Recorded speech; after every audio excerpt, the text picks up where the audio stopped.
For someone that, let's say they're putting in, they're going all out, they're working as hard as they can and they're trying to build a business like what you were doing, what would you say you learned from, landing those clients if you're trying to, I mean, you've collaborated with big ones like I was saying at the beginning, Capital One, Tito's Vodka, a bunch of others, right?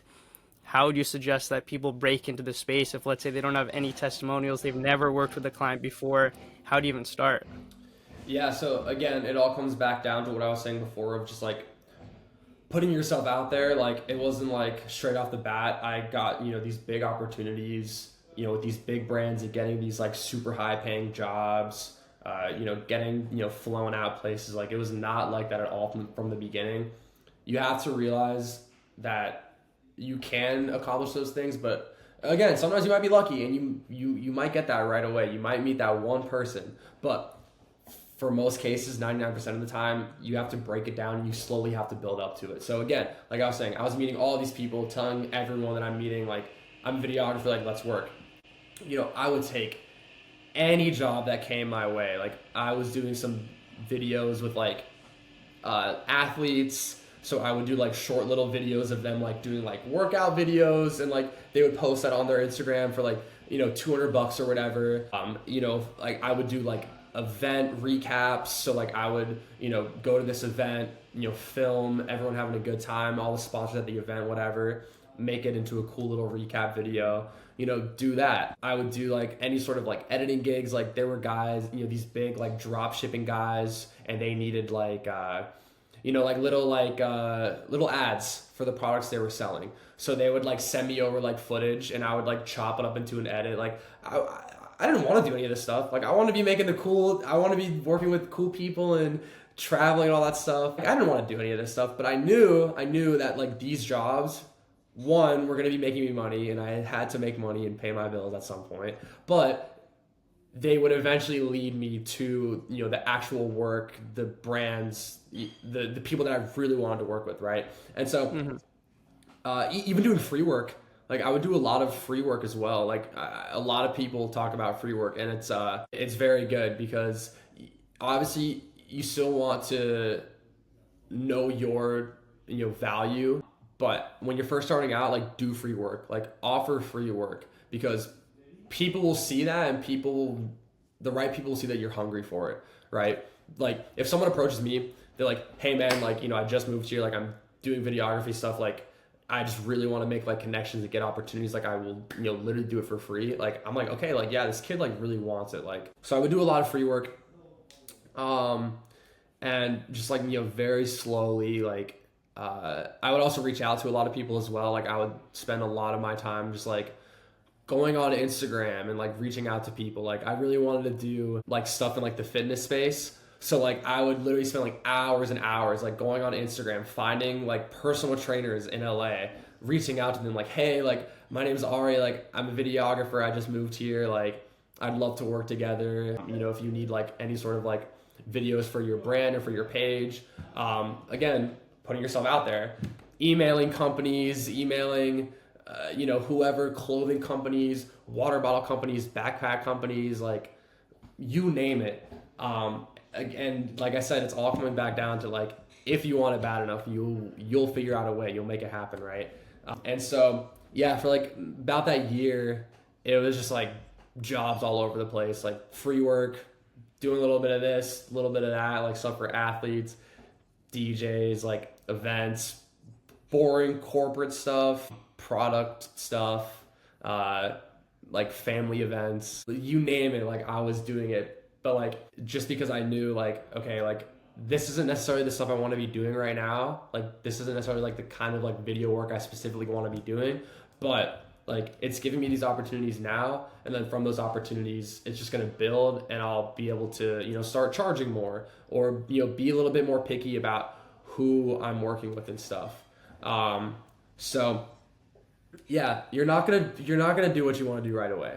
Like you will not, and you just got to know that. And if you're not willing to do that, then don't do it at all, But there's going to be a long period of time where you're doing things that like you don't necessarily want to do or aren't feeling like they're giving you the right results.